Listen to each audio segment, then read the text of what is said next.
बिस्मिल्लाहिर्रहमानिर्रहीम। अस्सलामु अलैकुम वरहमतुल्लाहि वबरकातुहू। आज की सबसे बड़ी खबर ये नहीं है कि काजी ने तफसीली फैसला दे दिया है बल्ले के केस का। आज की सबसे बड़ी खबर ये भी नहीं है कि इमरान खान और शाह महमूद कुरैशी की मुलाकात हुई और इमरान खान ने शाह महमूद कुरैशी को कैदी नंबर 805 का खिताब दे दिया है। आज की सबसे बड़ी खबर ये भी नहीं है कि इमरान खान ने नैब के प्रोसिक्यूटर को यह कह दिया कि मेजर साहब ने तुम्हें कहा कि 50 करोड़ का केस नहीं बनता तो 300 करोड़ का ही बना दो। आज की सबसे बड़ी खबर यह है नाजरीन, यह आपके पीछे इलेक्शन कमीशन का अफवाज पाकिस्तान के लिए ज़ाब्ता इखलाक जो इलेक्शन ड्यूटीज के दौरान जारी किया गया है और सारी खबर इसी में छुपी हुई। मैं आपको वो अहम तरीन इसकी शिकें पढ़ के बताता हूं जिससे आपको पता चलेगा कि मुमकिन तौर पे क्या हो सकता है और इमरान खान का एक बयान कितनी अहमियत इख्तियार कर गया है। हम जरा इसका जायजा लेते हैं। अफवाज पाकिस्तान बैलेट पेपर की प्रिंटिंग प्रेस से डिस्ट्रिक्ट रिटर्निंग ऑफिसर यानी DRO के दफातर तक की तरसील के दौरान हिफाजत पर मामूर होगी। इंतखाबी सामान की, ये बड़ा गौर से सुनना है आपने, रिटर्निंग ऑफिसर्स के दफातर से पोलिंग स्टेशन तक तरसील, गिनती और इंतखाबी अमल मुकम्मल होने के बाद इंतखाबी सामान की वापस रिटर्निंग ऑफिसर्स के दफातर तक मुंतकिली तक सिक्योरिटी मुहैया की जाएगी अफवाज पाकिस्तान की तरफ से। ये बात हम सब जानते हैं कि इलेक्शन वाले दिन सारी धांधली यहीं पर होती है, या तो रास्ते में होती है जब RO के दफ्तर की तरफ जा रहे होते हैं थैले, या RO के दफ्तर के अंदर होती है। अब RO तो सारे नून लीग के लगाए हुए हैं ब्यूरोक्रेसी में, तो वहां जो दफ्तरों के अंदर होनी है धांधली वो तो हमें पहले से पता है कि होनी है। लेकिन इससे पहले एक फॉर्म 45 है जो प्रिजाइडिंग ऑफिसर्स दस्तखत करा के अगर आपके पोलिंग एजेंट ले लेंगे तो फिर वो तब्दील करना आसान नहीं रह जाता अगर सब के ऊपर दस्तखत करवा के लिए गए ऑथेंटिक रिजल्ट लिए गए। लेकिन यहां जिसकी लाठी उसकी भैंस है। अगर रास्ते में डब्बे बदल दिए जाएं तो जो सिक्योरिटी दे रहे होंगे उनकी गाड़ियों में अगर पहले से ही डब्बे मौजूद हैं दूसरे वाले, तो क्या कोई जुर्रत कर सकता है कि उनकी गाड़ियों की तलाशी ले सके? पाकिस्तान में तो कोई जुर्रत नहीं कर सकता। लेकिन यहाँ पे मैं आपको एक और चीज बताता हूँ कि ये आपको मायूस करने के लिए नहीं है, बल्कि इमरान खान ने आज फिर एक बात दोहराई है। 80% फौज इमरान खान के साथ है। इस पर कुछ लोगों को बड़ी मिर्चें लगी। 90% भी कहते हैं लोग, 80% 2 नंबर चल रहे हैं। कुछ लोगों ने कहा जी इमरान खान फौज में बगावत करवाना चाह रहा है जो इस तरह के बयान दे रहा है। आज इमरान खान से यह सवाल पूछा गया कि आप कहते हैं कि फौज आपके साथ है। इमरान खान ने कहा ये मैं नहीं कह रहा, ये जनरल बाजवा ने मुझे बताया था। यानी एक साबिक आर्मी चीफ ने इमरान खान को यह बताया था कि 80% या 90% फौज तुम्हारे साथ है। और ये रजीम चेंज ऑपरेशन के बाद में एक मुलाकात में बताया था। ये भी नहीं है कि वज़ीर आज़म थे तो फौज साथ है, बता दिया था। जब इमरान खान उतर चुके थे तो बताया था। ये क्यों सिग्निफिकेंट है कि ड्यूटी उन्होंने देनी है और रास्ते में धांधली होती है या RO के दफ्तर में धांधली होती है। इस दौरान सारी ड्यूटी अफवाज पाकिस्तान देंगी और अगर वो वाकई 80 से 90% इमरान खान के साथ हैं तो फिर ये धांधली करना नामुमकिन हो जाएगा। इसको भी समझें जरा। मेरी कौम के बहादुर जवान आइन, कानून और अपने इदारे के साथ खड़े होंगे और कुछ ऐसा नहीं करेंगे कि जिससे मेरे मुल्क पे आंच आए, इस मुल्क के आइन पे आंच आए और किसी चीज पे आंच आए। तो इसलिए मुझे ऐसा महसूस होता है कि इनकी सारी तदबीरें उल्टी पड़ने जा रही हैं और जो ये सोच रहे हैं कि हम कर लेंगे वो जी एक्चुअली नहीं कर पाएंगे। अभी भी इनके लोग कुछ गिले शिकवे कर रहे हैं कि देखें जी ऊपर से तो ऑर्डर सख्त आ जाता है, नीचे उतनी सख्ती नहीं की जा रही। क्यों नहीं की जा रही ये बताना मुझे जरूरी नहीं है कि मैं आपको बताऊं। आप समझदार लोग हैं और समझते हैं सारी बातें। इससे पहले कि काजी की वारदात पे बात की जाए, मैं अकबर एस बाबर की सिचुएशन पे थोड़ा सा टच देना चाहता हूं। इमरान खान की 2014 के धरने के दौरान उस वक्त की आर्मी चीफ जनरल राहिल शरीफ से मुलाकात होती है। धरने के दौरान जनरल राहिल शरीफ ये कहते हैं कि आप अपना धरना खत्म कर दें। इमरान खान वो धरना खत्म करने से इनकार कर देते हैं।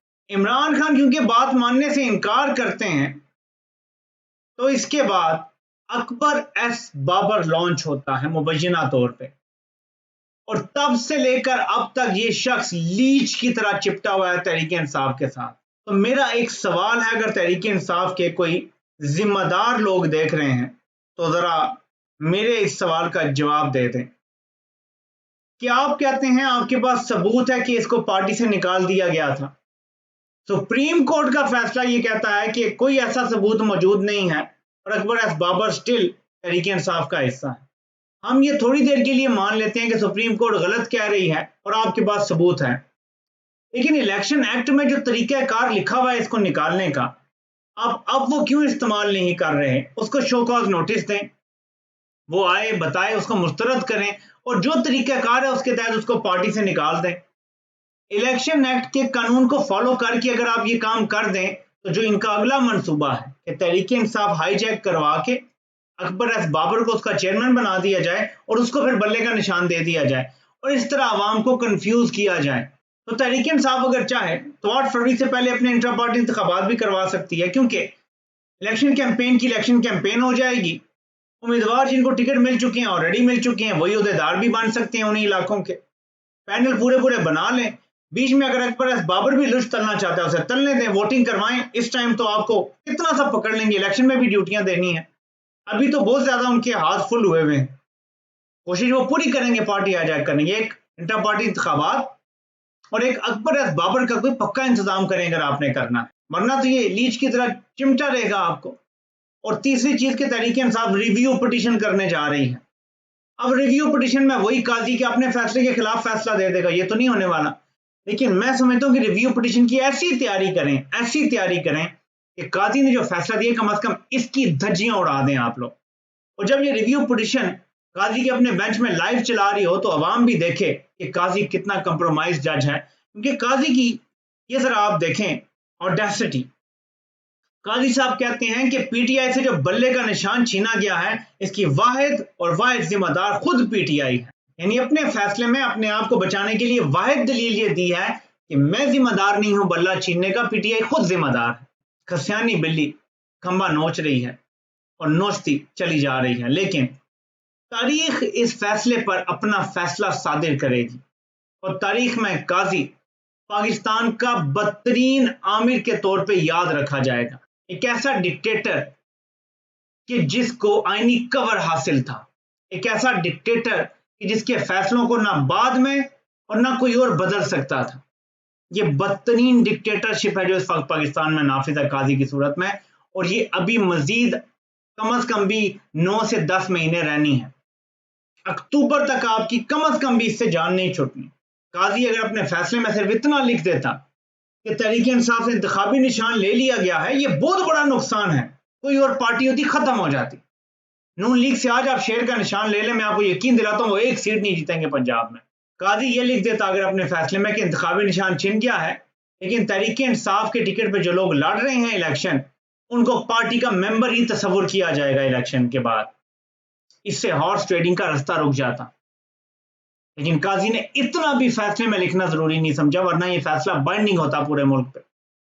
और लाहौर हाई कोर्ट ने सलमान अकरम राजा साहब की अहम तरीन पिटीशन पे घटिया तरीन फैसला दिया है और उसमें कह दिया है कि आप इलेक्शन कमीशन से रजू करें इसके हवाले से। और इलेक्शन कमीशन तो पहले ही कह चुका है कि आप आजाद उम्मीदवार हैं, तो खेल खत्म कर दिया गया है इस मामले में भी।